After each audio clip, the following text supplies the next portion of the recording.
Subscribe now and press the bell icon. Never miss an update.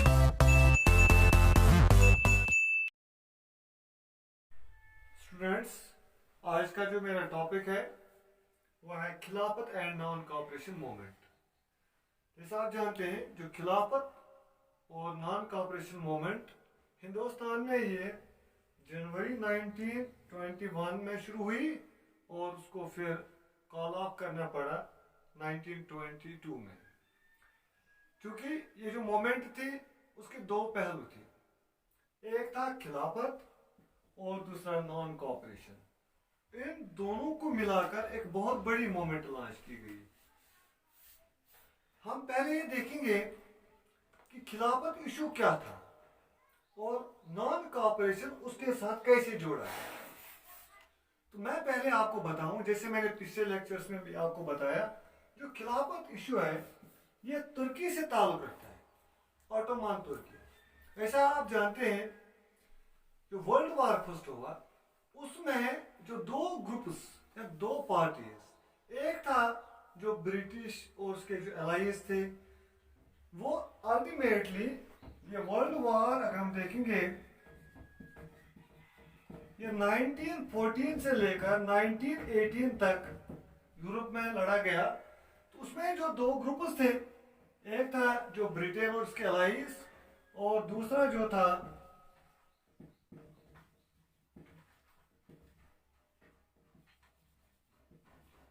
दूसरे में जो था जर्मनी,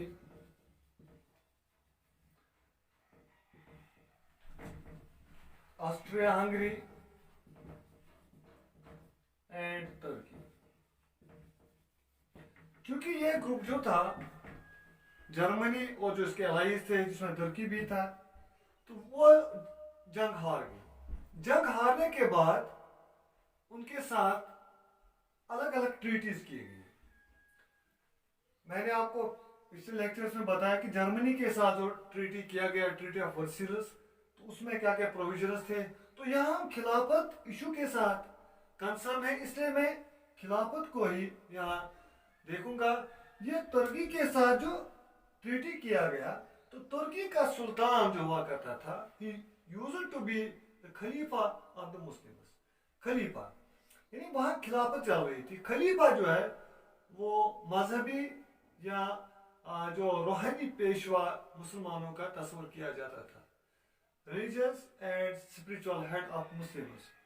सो जो ट्रीटी उनके साथ हुआ आफ्टर फर्स्ट वर्ल्ड वार, उसमें यह कहा गया तुर्की को कि आप खिलाफत को खत्म कीजिए। हालांकि उस ट्रीटी में और भी बहुत सारे प्रोविजंस थे, लेकिन जो मेन इशू था वो था खिलाफत को खत्म करना। जब ये बात मुस्लिम वर्ल्ड ने जब ये बात सुनी, तो उन्होंने अपनी आवाज उठाई उस इशू के खिलाफ। तो उन्होंने मूवमेंट्स लॉन्च करने की कोशिश की ताकि जो एलाइंस है या ब्रिटिश जो थे उन पर दबाव डाला जाए कि वो खिलाफत या जो पावर ऑफ खलीफा जो थे उनको दोबारा रिस्टोर करे। तो इस तरह इंडिया में अगर हम कहेंगे, हिंदुस्तान में भी ये इस इशू को लेकर एक कमेटी बनाई गई जिसको हम कहते हैं खिलाफत कमेटी। और 1919 में जो खिलाफत कमेटी, उसमें जो प्रोमिनेंट लीडर्स थे जैसे मौलाना आज़ाद थे, हजरत मोहनी थे और जो शौकत अली थे, मोहम्मद अली, तो ये लोग जो थे उन्होंने एक खिलाफत कमेटी बनाई। तो उन्होंने उस जो ट्रीटी है उसके खिलाफ एक मूवमेंट लॉन्च करने की कोशिश की हिंदुस्तान में। तो इस तरह जो खिलाफत कमेटी, उसने काफ़ी डेलिब्रेशन के बाद जो मूवमेंट की तैयारी की। In the mean time India में कुछ और वाकयात हुई after this first world war. जैसे पहले हम देखते हैं, पहले 1919 में रॉलेट एक्ट पास किया गया।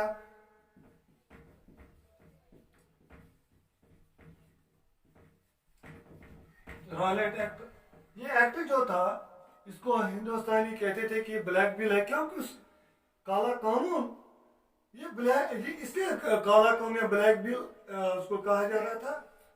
उस एक्ट के तहत किसी भी पॉलिटिकल एक्टिविस्ट को अरेस्ट किया जाता था, उनको जेल में जेल में भर दिया जाता था without any trial. So political activities were banned. इस तरह बहुत सारे लोगों को अरेस्ट किया गया। लेकिन जो गांधी जी, जो मैंने पिछले लेक्चर्स में भी आपको बताया, ये वो पीरियड था जब गांधी जी हिंदुस्तान के जो पॉलिटिकल मूवमेंट थी उसमें आ चुकी थी। वो एक जो unique philosophy, Satyagraha and non violence, जो उसकी यूनिक फिलासफी थी, वो यहाँ वो वही फिलासफी लेकर आया था और उसने बहुत सारी कामयाबी उसने हासिल की थी। जो मैंने पिछले लेक्चर में बताया, 1916 में जो चंपारण, या 1917 में जो खेड़ा में, या 1918 में जो अहमदाबाद में उसने कामयाबी हासिल की। तो इस तरह गांधी जी एक पॉपुलर लीडर बन चुका था।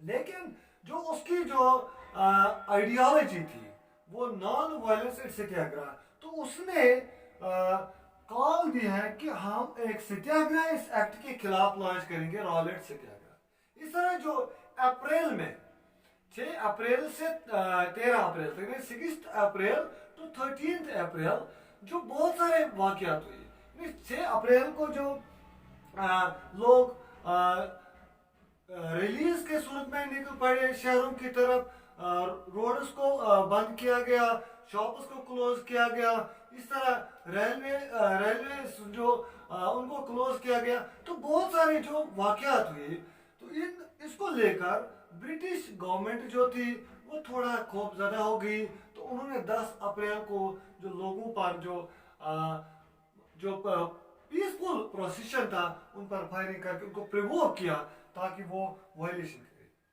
लिहाजा इन चीजों को लेकर, उन चीजों को लेकर लोग ज्यादा वायलेट हो गए और वायलेट होने के बाद वो तशद्दुद पर उतर आए। लेकिन साथ ही साथ ब्रिटिश गवर्नमेंट ने क्या किया, उन्होंने मार्शल लॉ इम्पोज किया पंजाब में। जब मार्शल लॉ ने इम्पोज किया तो मार्शल लॉ के तहत किसी को बाहर निकलने की इजाजत नहीं थी, ये आप जानते हैं। तो लेकिन उन्होंने क्या किया, लोग फिर भी 13 अप्रैल को लोग बाहर निकले। वो पंजाब के जो अमृतसर जो शहर है उसमें एक गार्डन है जलियांवाला बाग, वहाँ जमा हो गए, क्योंकि 13 अप्रैल या 13 अप्रैल हम कहेंगे तो वो बैसाखी का दिन भी होता है। उस दिन बैसाखी का त्यौहार भी मनाया जाता है। यहाँ लोग प्रोटेस्ट कर रहे थे क्योंकि बहुत सारे लीडर्स को अरेस्ट किया गया था। तो लोग जमा हो गए। लेकिन जब मार्शल लॉ हुआ था तो जो कमांड दे दी गई थी वो जनरल डायर को दे दी गई। इस तरह जनरल डायर जलियांवाला बाग में इंटर हुआ तो उसने बेतहाशा फायरिंग करके बहुत सारे जो मासूम लोगों का कत्लेआम किया। इस तरह जो जलियांवाला बाग मासिकर हुआ,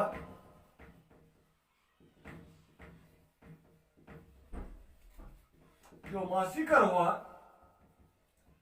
ये 13 अप्रैल 1919 को, उसने पूरे हिंदुस्तान को हिला दिया, पूरे हिंदुस्तान को। तो हर तरफ तशद्दुद की लहर शुरू हो गई।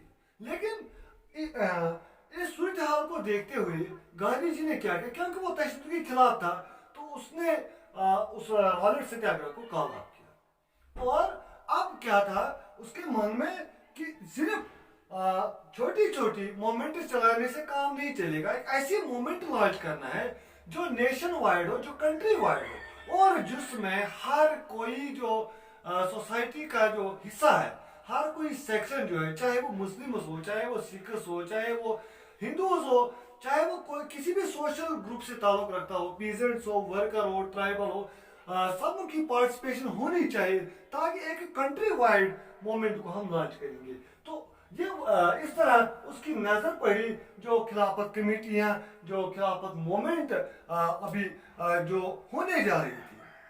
तो लिहाजा गांधी जी ने उस चीज को लेकर मुसलमानों को साथ लेने की कोशिश की। तो उन्होंने जो खिलाफत कमेटी के साथ सलाह मशवरा किया, उसके बाद उसने कांग्रेस लीडर्स के साथ मशवरा किया। और जैसे हम देखते हैं 1920 में 2 सेशन हुए, नागपुर सेशन भी हुआ और कलकत्ता सेशन भी हुआ। तो दोनों सेशन में गांधी जी कामयाब हुआ कांग्रेस को ये कन्विंस करने में कि हमें मुसलमानों को साथ लेकर एक बहुत बड़ी मूवमेंट लॉन्च करनी है। लेकिन उस मूवमेंट का नाम क्या होगा, खिलाफत एंड नॉन कॉपरेशन। अब नॉन कॉपरेशन इसलिए उसको रखा गया क्योंकि गांधी जी ने पहले ही ये बताया था अपनी बुक में हिंद स्वराज में कि जो ब्रिटिश गवर्नमेंट यहाँ कामयाब हुई है, ब्रिटिश एडमिनिस्ट्रेशन जो यहाँ चल रही है वो इसलिए कामयाब हो रही है क्योंकि हिंदुस्तान के लोग उनको कोऑपरेट कर रहे हैं। अगर हम ब्रिटिश के साथ कोऑपरेट करना छोड़ देंगे तो ब्रिटिश 1 साल के अंदर अंदर खत्म हो जाएगी, कोलैप्स हो जाएगी। तो ये दैट्स वाई उसने कहा, उस मूवमेंट को नॉन कोऑपरेशन का नाम रखा। और साथ ही साथ उसने ये भी कांग्रेस को बताया कि नॉन कोऑपरेशन मूवमेंट जो होगी वो स्टेजेस में अनफोल्ड होगी, वो Aahista Aahista gradually towards civil disobedience, यानी सिविल नाफरमानी की तरफ बढ़ेगी आहिस्ता आहिस्ता। लेकिन पहले क्या करना है, पहले जो है जो टाइटल्स हैं, जो गवर्नमेंट वक्तन फवक्तन मुख्तलिफ लोगों को कुछ अवार्ड्स कुछ टाइटल्स दे रहे थे, तो उनको पहले सरेंडर करना, उनको वापस करना है। तो दूसरे स्टेज में क्या करना है, बाइकआउट करना है सिविल सर्विसेज का, चाहे वो लॉ कोर्ट्स हो, चाहे वो असेंबली हो, चाहे वो बाकी जो एम्प्लॉज हो, वो भी बाइकआउट करेंगे। साथ ही साथ boycott of schools and colleges, तो जो भी गवर्नमेंट एडेड जो भी इंस्टीट्यूशंस होंगे तो उनका बाइकआउट हो जाएगा। फिर बाइकआउट ऑफ फॉरेन गुड्स, जो ब्रिटिश से गुड्स आते हैं उनको भी हम इस्तेमाल नहीं करेंगे और सिर्फ हम खादी का इस्तेमाल करेंगे जो यहाँ लोकली तैयार होते हैं। तो इस तरह ये चीजें, और अगर गांधी जी का माना कि अगर ये सब जब हम करेंगे, ये सब कुछ पीसफुली करना है, तो अगर ब्रिटिश रिप्रेशन पर आ गई, अगर उन्होंने दबाने की कोशिश की, तो उस सूरत में हम क्या करेंगे, उस सूरत में हम full fledged civil disobedience launch करेंगे। ये प्लान था गांधी जी का। तो इस तरह जनवरी 1922 में इस मूवमेंट को लॉन्च किया गया। इसका नाम है खिलाफत एंड नॉन कोऑपरेशन मूवमेंट। इस मूवमेंट में चूंकि बहुत सारे लोगों ने शिरकत की, अच्छी तरह से बिल्कुल जोश और वलवले के साथ उसमें शिरकत की, लेकिन जब हम देखते हैं मुख्तलिफ जो सोशल ग्रुप्स उसमें इन्वॉल्व थी, टाउन्स में जो हम देखते हैं टाउन्स में ज़्यादातर उसके असरात पड़े हैं क्योंकि स्कूल्स कॉलेजेस वो बंद हो गए और जो शॉप्स जो फॉरेन गुड्स बेच रहे थे उनको क्लोज किया गया। तो हम देखते हैं ब्रिटिश इकॉनमी जो है जो यहाँ वो तकरीबन 102 करोड़ से लेकर 57 तक पहुंच गई। तो इस तरह जो ब्रिटिश का जो इकोनॉमिक लॉस हो रहा था, उनकी इंडस्ट्री स्टैग्नेंट हो गए, तो टाउन्स में सिचुएशन थी। लेकिन जब हम कंट्री साइड में जाएंगे, जो और सोशल ग्रुप्स थे जैसे पीजेंट्स थे, वर्कर्स या बाकी जो लोग थे ट्राइबल्स, वो उन्होंने भी पार्टिसिपेशन में की, फुली पार्टिसिपेशन किया। लेकिन जब हम उनको गौर से देखते हैं, उनके अलग से ग्रीवेंस थे क्योंकि ब्रिटिश जो पॉलिसी रही है, ये मैंने पिछले लेक्चर में भी आपको बताया, शुरुआत से ही जो ब्रिटिश की पॉलिसी रही, उन्होंने हर किसी सोशल ग्रुप को यहाँ सब्जुगेट किया और उन पर मुख्तलिफ किस्म के मजालिम किए। जैसे हम ट्राइबल्स की बात करेंगे पहले, तो ट्राइबल्स जो जंगलों में रहते, जंगलों के आसपास रहते, तो वो कंसिडर करते थे कि जो हमारे जो ये फॉरेस्ट है उस पर हमारे कस्टमरी राइट्स हैं या ट्रेडिशनल राइट्स हैं, फॉरेस्ट प्रोड्यूस या फॉरेस्ट लैंड उसको हम इस्तेमाल कर सकते हैं। लेकिन जो ब्रिटिशर्स आए उन्होंने फॉरेस्ट को इनक्लोज किया। तो इस तरह जो ट्राइबल्स है उन्होंने बहुत सारी जगहों पर मूवमेंट्स भी किए क्योंकि वो चाहते थे कि उन्होंने हमें अपने राइट्स से बेदखल किया। इस तरह वो ब्रिटिशर से नाराज थे और जब नॉन कोऑपरेशन की कॉल आ गई, they also participate in the movement.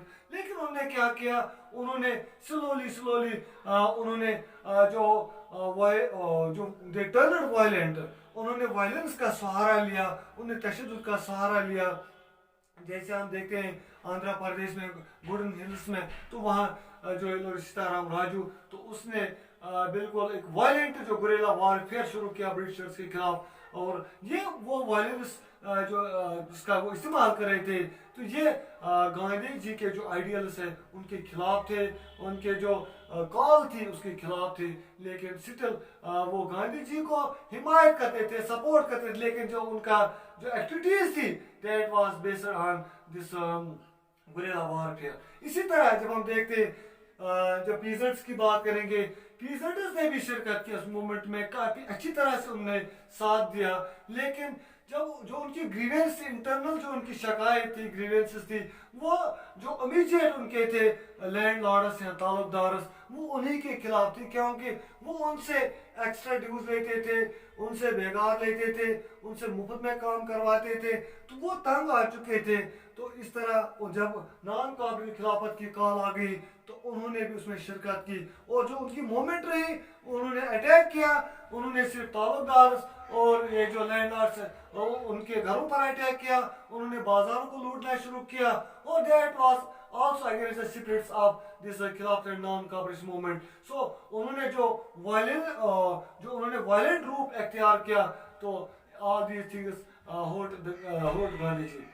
So besides that, इसके अलावा जब हम देखते हैं, जब वर्कर्स की हम सिचुएशन देखते हैं, वर्कर्स की उन्होंने भी वर्कर्स को, जैसे हम देखते हैं बहुत सारे लोगों को लिया जाता था प्लांटेशन गार्ड्स में काम करने के लिए, हालांकि उनको धोखे से लिया जाता था। उनको पहले यह कहा जाता कि काम की सिचुएशन ये है, आपको इतने दिनों रहना है, इतने महीने रहना है, उसके बाद वापस। लेकिन जब उनको वहाँ गार्डन में लिया जाता था, फिर उनको इमिग्रेशन एक्ट के तहत वो बाहर नहीं आ सकते थे, तो वो बहुत सारे जो बंद हो चुके होते।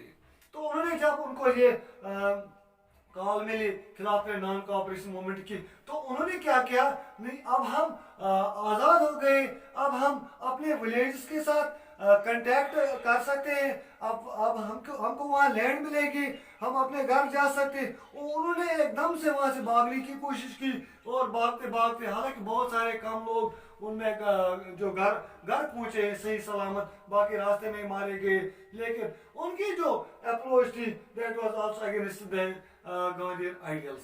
सो जो हम लास्ट पहलू जब हम देखते हैं, जो यूपी में जो वाकयात हुए, उसने अल्टीमेटली मजबूर किया है कांग्रेस लीडर्स को या गांधी जी को कि वो मूवमेंट को कॉल अप करें, क्योंकि वहाँ जो प्रोसेशन चल रहा था, वो उनका कलेश हुआ पुलिस से, और इस तरह पुलिस ने उन पर फायरिंग की। लेकिन जवाबी कार्रवाई में उन्होंने पुलिस स्टेशन को ही आग लगा दी, और इस तरह बहुत सारे जो पुलिसमैन थे उनको जिंदा जला दिया गया। चोरी चोरा इंसिडेंट हम कहते हैं। तो उस इंसिडेंट के बाद गांधी जी को यह लगा कि नहीं, अभी जो है सत्याग्रही जो है वो अभी तैयार नहीं है, वो अभी उस काबिल नहीं है कि वो एक बहुत बड़ी मूवमेंट लॉन्च करेंगे। लिहाजा उनको ये कहा गया था कि आपको पीसफुल रहना है, you have to defy the British rule peacefully. लेकिन उन्होंने क्या किया, उन्होंने वायलेंस का सहारा लिया।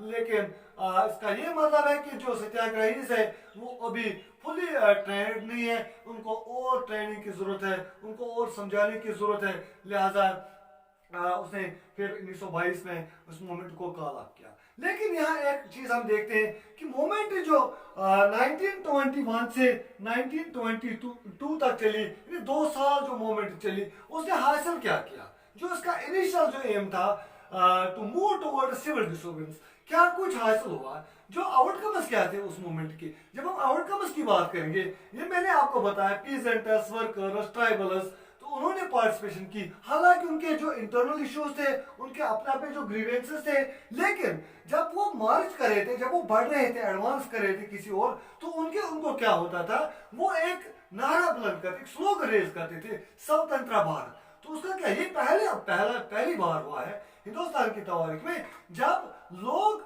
मुत्हिदा हो गए, जब लोग स्वतंत्र भारत की बात कर रहे थे। तो इसका ये मतलब है कि जो नॉन कॉर्पोरेट खिलाफत मूवमेंट, उसने एक एम फुलफिल किया। उसने पहली बार मुख्तलिफ जो सेक्शन जो सोसाइटी के, उनको यूनाइट किया, और उनको भारत, जो स्वतंत्र भारत, उसको समझाया कि स्वतंत्र भारत क्या है। तो इस तरह ये मूवमेंट जो है टू सम एक्सटेंट हम कहेंगे ये कामयाब हुई। लेकिन जब हम देखते हैं जो to move toward civil disobedience, आखिरकार सिविल डिसोबीडियंस मूवमेंट कैसे लॉन्च की गई जो 1930 में, तो उसके क्या वजूहत थे, क्या कारण थे, तो नेक्स्ट क्लास में मैं उसी के मुतल्लिक बात करूंगा, सिविल डिसोबीडियंस मूवमेंट के बारे में। तो क्या इवेंट्स हुए आफ्टर 1922 जिसकी वजह से फिर 1930 में सिविल डिसोबीडियंस मूवमेंट लॉन्च करने के लिए। शुक्रिया।